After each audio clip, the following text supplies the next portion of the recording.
divas. Stomp your left, right, left. Combat divas. Hey.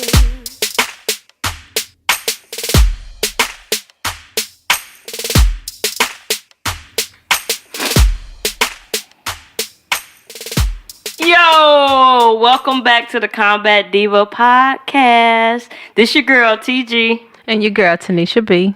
Hey, and we're here again for another week. It's been in Chicago. It is nice and cold, but you know, gotta work. You gotta work.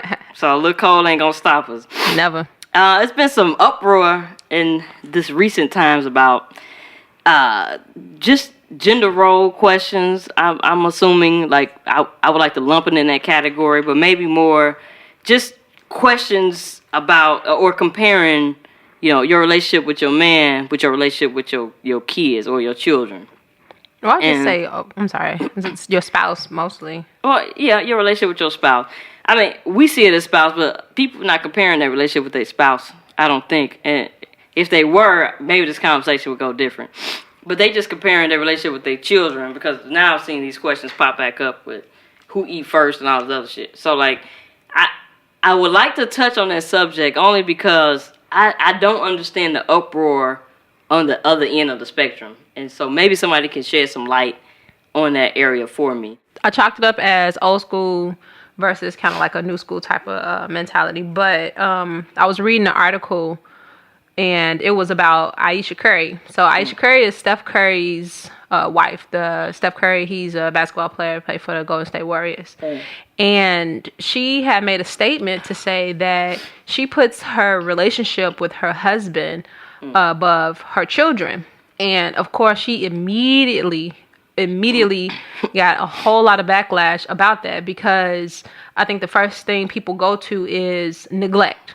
Right. Saying that, oh my God, how dare you put your children like second to your husband? Your children should always go first. And she broke it down to say that, you know, your relationship with your spouse is the most important, because if you don't pay attention to that particular relationship, how does your family as a whole continue to thrive? And I'm like, for people that really don't understand it, of course, they're the ones that's quick to attack it. And a lot of people, they attack what they don't understand. And I understood it as to them being a team, them working together to figure out what's best for themselves and their family, and always taking, no matter how busy they get, you know, always taking that time out to check in with each other, have that moment to where they get a chance to do a date night, or just a moment to where they separate from their kids, and it's just them, whether they go anywhere or don't go anywhere. It's just them together, spending that time to dissect their relationship and continue to have those things in common. I agree. I think that, I think that most people see it and they think of neglect, or like, and it might come from growing up in a certain way where, you know, you felt like somebody, you know, as a child, your mom's man or whatever was put before you.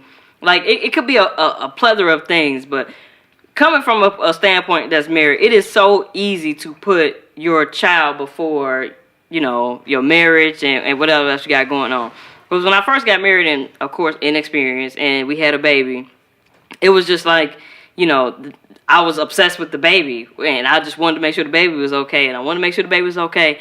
And so she did kind of come first. And then it was like I was still working a full-time job at the time, so it was like, okay, now I got to go to work, and I got to make sure they go good for like 8-9 hours of the day. Now I got to pick up the baby.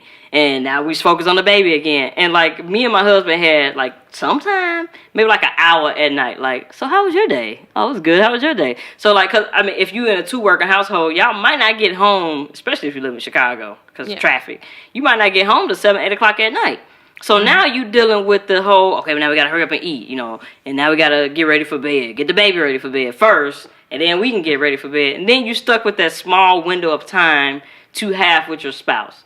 And that's why I can understand why Ayesha Curry came around to say that, because I mean, it had came to a point where I was just tired all the time and pissed off and didn't know why, but that was why, because I'm not spending time with my spouse. It's just all about baby, work, spouse, baby, work, spouse. After a while, that would burn out any relationship. And if you're not spending some type of quality time and some one-on-one time with your spouse or your mate, you can call it a quits. Like, it's done. So, like, was it hard to try to squeeze in that time? Like, did he ever, like, ask you for that, special time? Or did he ever, like, you just was like, okay, I did so much for the babies, and do you find that time to check in? Like, to check in, to be like, okay, look, this is what we need. We need a day, or at least half that day to just spend with each other, to get back to those things we used to do before we was in a relationship. Because I think a lot of people forget that what drew yourself to each other before that kid. And once that kid come in, it's so easy to be obsessed with this new person, this new human being, because they have so many needs. But knowing that they have so many needs is so important to pay attention, never to neglect that relationship. And it's not just even the mother or the wife having to put the husband before the kids, or vice versa. It's the same thing, with, a father as well. Like, putting his wife before the needs of his children. Because I'm like, but not necessarily like the needs. They both have to come and have some type of common ground, but still have that moment to check in with each other. Because once those kids get grown, I mean, they're not going to put their parent before their friends or their other relationships. They shouldn't. I mean, they should be able to grow up. But again, that's what happens. Even my kid now, and my kid is like only 3. She don't really, she cares about me. Don't get me wrong. She loves me. She knows I'm mommy. But like, she be happy as hell to get a break from me. Like, I drop off, she be like, bye, mommy. Like, she don't care that as much as we put an emphasis on, oh, my kid needs me. And I know from my perspective, we project things that we didn't have onto our children. Right. So, like, my mom was, she got caught up with some other stuff, and, I didn't have her growing up, so I had my grandma, but my grandma was trying to work to take care of me and my brother. So, like, we always had that distance from my mom, and having that growing up, now, when I did have my baby, I'm like, nah, because my baby going to have to have me in her life. She need me. I'm going to be for my baby all the time. But it's only because, in the back of my mind, I keep saying, because somebody wasn't there for me, so I'm going to make sure my baby got. And that smothering the kid. Yeah, that rolls over. Like, how many people be like, nah, my baby going to stay swagged out. Ooh. And your baby don't really be caring. Like, I mean, your baby care because you have made your baby care. But, like, even my baby birthday wasn't too long ago. She has no clue about what's going on. She's 3. Unless I told her it was her birthday, she don't give a damn. It's just like, oh, we get cupcakes and shit. Like, I'm happy about that. But she does not care fully. She can't appreciate that at such a young age. And it is me projecting onto her. And, like, my husband had to, like, break that down to me. Like, she don't care. Yeah. So, like, why you feeling bad and you gotta go through, because I felt bad, like, if I had to cancel her birthday, like, oh, the weather's bad, we gotta cancel Taylor's birthday. And my husband was like I mean, relax, kid, like, it's cool, like, the kid is fine. And she was. I looked over at her, she was playing her tablet, she got everything she could possibly need right now, so she's straight. And it was just like, okay, now I can spend time with my spouse and getting to know my spouse. So I think what forced me to get it was that I was getting mad at my spouse all the time. Because I was overactive. So, like, everything was about the baby, and I feel like he wasn't about the baby enough. And if he wasn't, like, I would, like, fuss at him about it or get, like, super pissed off about it. But he was probably right about the baby, like, at that healthy level. Right. Yours was more like, no, it's all about the baby. All about the baby. Like, you just really, like, so into it. Like, no. Like, my baby needs me. That's I exactly need to do this. I need to do that. I need to do that. He like, hey, relax. Chill. Right. That's how he was. Like, she's not going to remember this day. We will. Right. She's not going to remember what's going on. She's not going to, like, and I had to adopt that thing, too, because I'm like, I'm not finna go broke. Going and spending all this money on renting out this and renting out that, like, just being all about this kid. And this kid is like, that your kid is going to be about as happy as you are. And that brings the point back to, the household of people putting their spouse in their relationship or their spouse before the children. Because if you're unhappy, the kids will they pick up on that energy. So that's why it's so important to make sure, like, you maintain that relationship. And it doesn't mean neglecting the kids. I'm like, the kids have needs, they have activities, they have all these things they need to get into, but don't forget about that other person. Exactly. Y'all have to maintain that relationship, because as soon as you start to neglect that relationship, that's when attitudes flare up because somebody is missing out on something they need. Maybe it'd be an extra hug, extra kiss, a little bit of special TLC at night or whatever because you so tired because you done made your whole life about your children. About your kid, yeah. And when they grown and they gone, they're going to put their spouses before and they should. You should. They should live their life. And while you sitting over here with this stranger, whether they decide to stay or don't. And a lot of people that get divorces once their kids leave the household because now I'm like, I didn't share this household with this person that I don't even know this person anymore. Yeah, I neglected him for 18 years. Like, I have no idea what he's interested in anymore, what's really going on. So we spend that time catching up. I feel like once your child is 18, if you spend 18 years kid, or children, so you spend all that amount of time child, and not taking care of, okay, let me take care of home in general. So I can understand where Ayesha Curry is coming from with putting your kids first. And I did make the amateur mistake of, putting your spouse and your relationship first.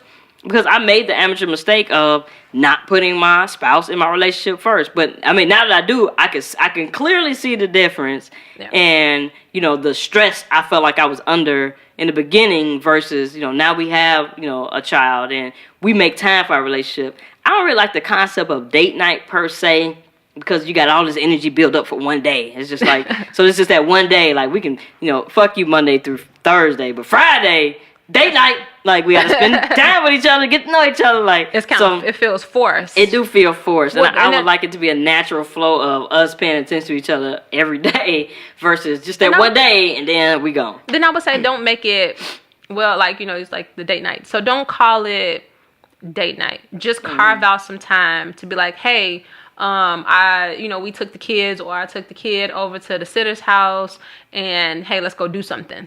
Yeah. So there's no pressure. It's like, hey, you got off work early today.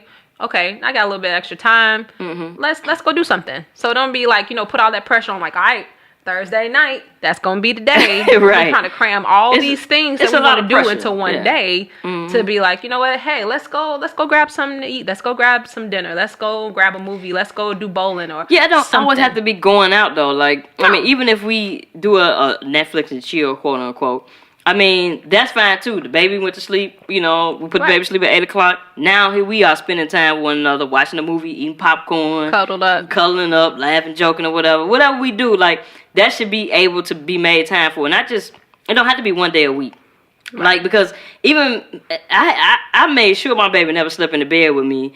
But because, how does that leave time for sex? Like, I can't be intimate with my man because the baby there. To me, that's kind of crazy. Like, every day, too. And so it's like the baby has to go to sleep in my bed. That's the only way the baby will sleep.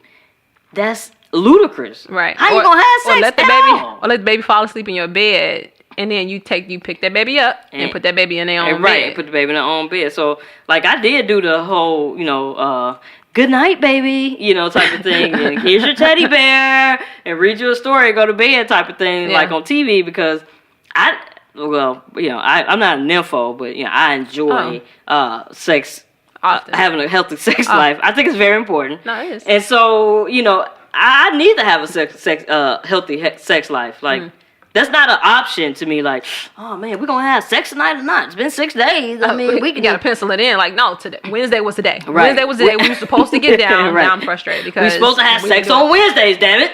At 7:30 on the dot. Like, that's when we're supposed to do it. Like, make it happen. Like, nah, I need it frequently, like every night, and as much as possible. But we gotta get it in. Like that helps with yeah. And that helps with everything. Like, everything is better after sex. It releases a lot of. Why was I pissed off? I can't remember. It's a stress reliever. Yeah, it's like the highest vibrational thing you could possibly do. So I think that like with traditional, like, so that happens, like the breakdown with traditional marriages. But then the debate, a lot of times that debate that goes against all those people that was kind of like the naysayers against what Ayesha Curry said, a lot of times those are people that are single, never been married. And I find it a lot of times those would be the people that mostly have a whole lot to say. Now, I don't know everybody that comments, but then you'll see comments from people personally. And you be like, yeah, but y'all ain't never been married. Like, you have kids, and you have, like, and some of them have kids by, more than one relationship. Right. So their dynamic obviously is going to be completely different from a marital household. Absolutely. Like when I was saying about blended families, like it becomes more work because you're in a relationship with a person that you did not conceive children with. That person may be coming in with a kid of their own, or maybe coming in single without a kid, and they come into a relationship where you're the person that have a kid, and that kid has to get used to this new person, right? Getting to know that person. So you have to do a balancing act, trying to, make your relationship important and make your kid important too, to make sure your kid is adjusting well, or your children are adjusting well to this new person, this new family dynamic. You're right. But then once the adjustment happens, you still can't neglect that relationship if you want that relationship to work. Yeah. Now, if you're saying like, forget all of that, my kid is gonna be the most important first and foremost, and that's it, that's all. And once my energy is depleted, whatever I got left over, this is what you get. And then if that person, if they don't want to handle that, they don't have to. They can walk away. So a lot of times, if that's important to you, you are going to put that energy towards, or split them energies between what's important to you. Right. And with a blended family, it's much different. You're right. Like if we come in from, we both got like the Brady Bunch type situation. You got kids, I got kids. We're bringing them all together. Now we're a blended family of 8 or whatever. Mm-hmm. Like, now that's a whole different dynamic of putting your relationship first.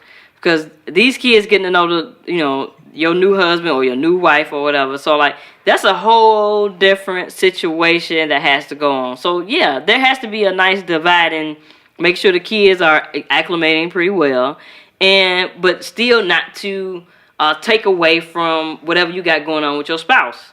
Still not taking away from, just still my wife at the end of, or still my husband at the end of the day.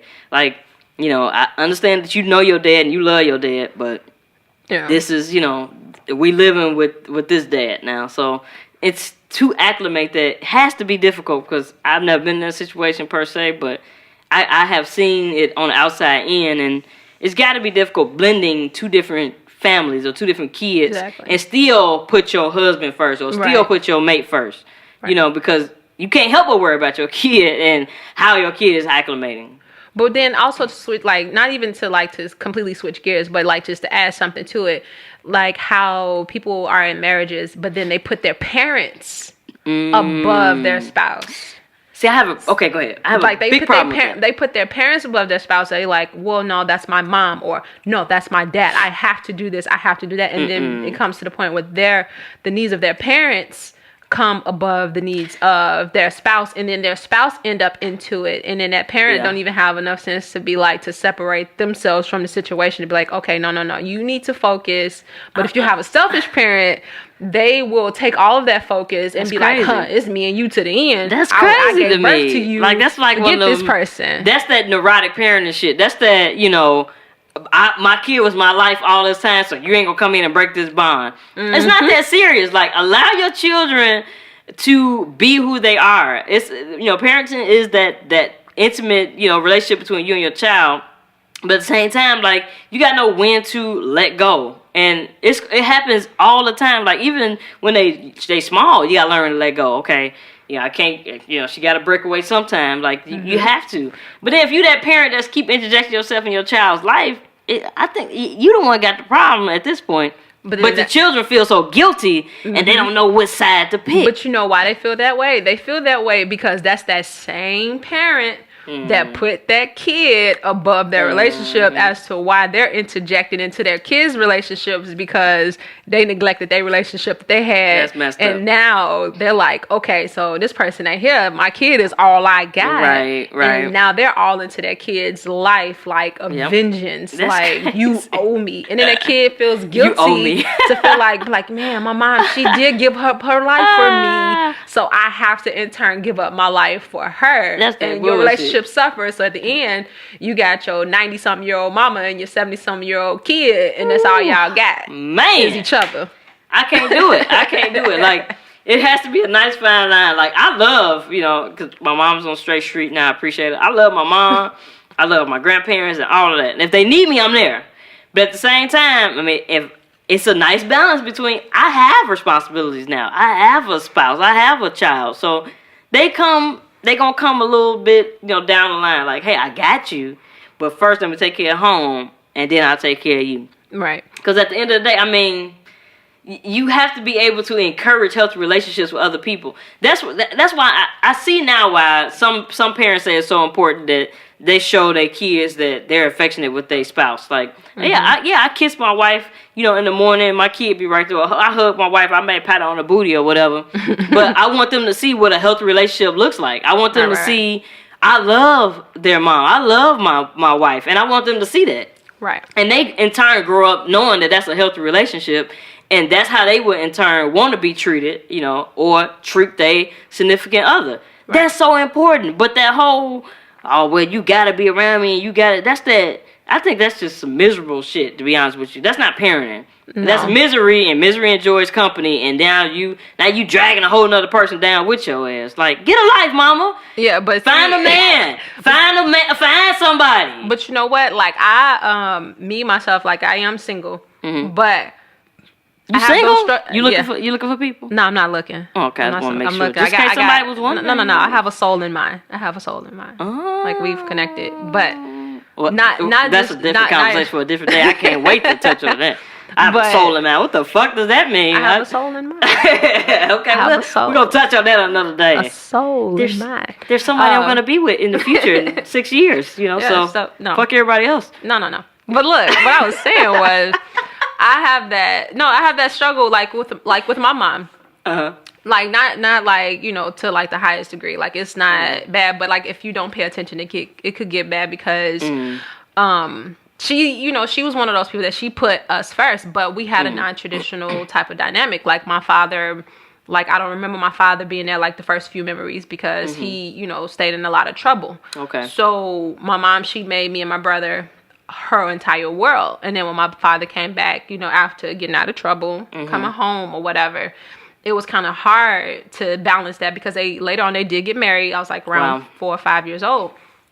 But she still managed to put us first. Right. But then he struggled. But then it was just mixed up type of dynamic because he ended up struggling with addiction. So you had to put us first before that person because that person had a problem. But she didn't let anybody else in. Like, she had a boyfriend later on, but, like, it was us. And it got to the point, like, my brother, he branched out, got friends, went out, got girlfriends. Me, I grew up, I branched out, got friends, and got involved with sports and stuff like that. So you spend a lot of your time alone. But she still made us her whole world. So, like, when we got older, it's like, when I did get into a relationship, I can hear my mom like, see, we used to go out and we used to do this and we used to that. We don't do that no more. Oh, soon as you got with such your mama and so, guilty. As soon as you did this, and I was like, yeah, well, I just don't have a lot of time on my hands. Oh, like wow. I have to that's keep it in check. Though. That's crazy. Like how do you keep that in check without feeling guilty? But because I know it's not me. Like, she's projecting how she feels because she is she's not willingly occupying her time with someone else other than myself. Right. So I keep that balance because I'm looking like, I don't put that on me. I'm like, that shit ain't my fault because you done ran, this person away because you don't want to pay no attention to this person. Right. Like, that's not on me. Right. But I'm going to focus on my relationship, and if I have time and you need some, like, and if you need something, of course I'm gonna meet those needs. But I'm like, if it's just something like just extra added time, I'm like, I'll make that time. Like, I'm not gonna neglect her. Just I'm to like, hang out with her. Hey, let's go grab something to eat, or hey, let's catch a movie. You've been wanting to see this movie. Let's catch a movie, or hey, let's sit at home and watch a movie. Like, I would still carve out that time, but I'm still not gonna necessarily put that, like, it's either me or him. And I'm going to be like, I mean, he's doing something you can't do. I get that you brought me here. However, I didn't ask you to bring me here. However, I'm sleeping with him. So, So I'm like, I have to find that balance because if you don't, that can be like a relationship ruiner. Man, but if you don't mind me asking, has your mom ever, like, talked to somebody you was in a relationship with and they kind of knew that she may had this problem of letting go? Wait, say that again. Like, so let's say you're in a relationship with somebody. And has your mom ever had communication with that person you're in a relationship with, and they came back to you and was like, yes, Nisha, your mama kind of, Oh, yeah. Wow. Oh, yeah. That's intense. She had one, but then the thing is, it comes down to also, like, when a person brings it back to me, also, who you gonna believe? So now wow. Now I'm going into that whole thing of who's telling the truth. Wow. So I try not to even take a side. I try my best to stay in the most neutral places possible, trying to figure out, like, okay, I know this person enough to know that they more than likely wouldn't say that. So I know her to know what the hell she would or wouldn't say. Right. So I'm looking like, when that person, if they don't have a reason to lie to me, because you have those people that be like, no, I'm trying to get you away from your mother type of deal. Right. And they'll say whatever they need to say to get you against your parent. But then you have somebody else that doesn't have a gain in it. They'll talk to you and be like, your mom said... Damn. That this yeah, it got like to the point where, like, me and my mom arguing. Wow. Oh, so you believe that motherfucker over me? So now I'm a liar. So now you feel like a kid all over again because I don't think you're lying, Mom. No, I don't think you're a liar. I just think that you probably didn't tell the whole story. You're not a liar because that's a bad word. Hey, right. So you calling me a liar? Well, No, Mom. No, I'm saying you telling a story.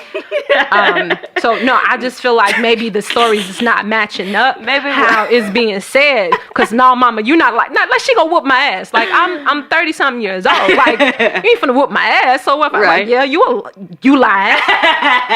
Yes, you lied. I said it. What you gonna do about it? You bold. You bold. Okay, so I'm gonna flinch a little bit, but like don't come for me like I'm afraid of you. I said what I said.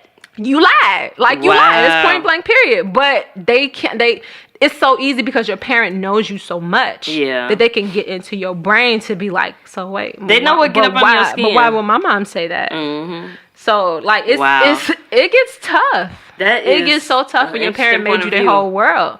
Like, it's just hard. Yeah, I think that's just an interesting take on it. Because I would never have that type of issue with my parent. It is an interesting point of view to see somebody so intense in their relationship. So that's interesting. I would like to know what somebody tell me. Email us, hit us on Instagram, hit us on Twitter, and let me know, how is it that you are so upset with the dynamic, or how we compare relationships between my relationship with my spouse or my mate, my relationship with my child. What is the big question about that? What is the big comparison? Do you have a mom that's overbearing or not? Or father, you're right. That's true with girls. Or you have a father that's overbearing, want to make all your decisions. I would like to know. I would like to hear from you. How can I hear from us, Tanisha B? Hey, Battles, you can reach us at Combat Divas Podcast on Instagram as well as YouTube. Combat Divas Pod 1 on our Twitter account. Combat Divas Podcast at gmail.com. Combat Divas Podcast on our Facebook page. We'll see you all there. Bye. Combat Divas. Stomp your left, right, left. Combat Divas.